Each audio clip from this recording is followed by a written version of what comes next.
gledatelji, danas ćemo saznati razne podatke o matematici. Tako je, danas ćemo saznati različite načine rješavanja zadataka iz drugih kultura. Naučit ćemo kako se rješavaju zadaci za Australije, Irske i Škotskoj. Lucija, možeš li nam pokazati te zadatke? Možete li nam pokazati različite načine rješavanja zadataka u Škotskoj, Irskoj i Australiji? Nažalost, matematika je svugdje ista, ali vam mogu pokazati kako je izgledala u prošlosti i u drugim kulturama. To zvuči odlično. Evo, sada će profesorica Eva nam objasniti kako su računali Sumerani. Evo, od 3000. godine prije Krista, mezopotamske države Sumer, Egipat i Asirija su među prvima koristile matematiku. Sumerani, počevši od 4. tisućljeća prije Krista, počeli su koristiti mali glineni stožac koji predstavlja 1, glinenu kuglu za 10 i veliki stožac za 60. Tijekom trećeg tisućljeća ti su objekti zamijenjeni klinskim ekvivalentima, kako bi se brojevi mogli napisati istom olovkom koja se koristila za riječi u tekstu. Rudimentarni model Akobusa vjerojatno je bio u uporabi u Sumeranu od 2700. godine do 2030. godine prije.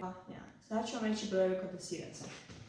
K je 1, Re je 2, Tla je 3, Arpa je 4, Kamša je 5, Išta je 6 i Kerisar je 11, ali samo zbog 1 plus 10. To je bilo sve. Nadam se da su naši gledatelji uživali u ovim podacima iz matematike.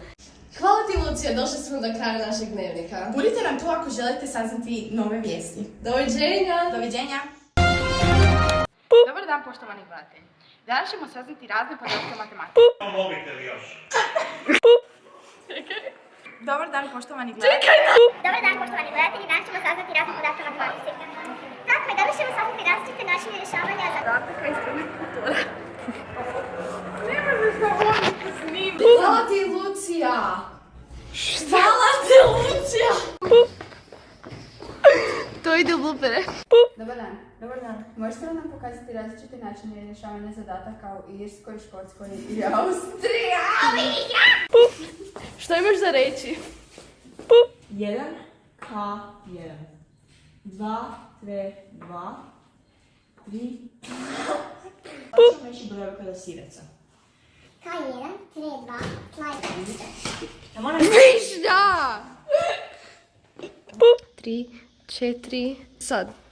Evo, to je bilo sve. Nadam se da ste uživali. Jej!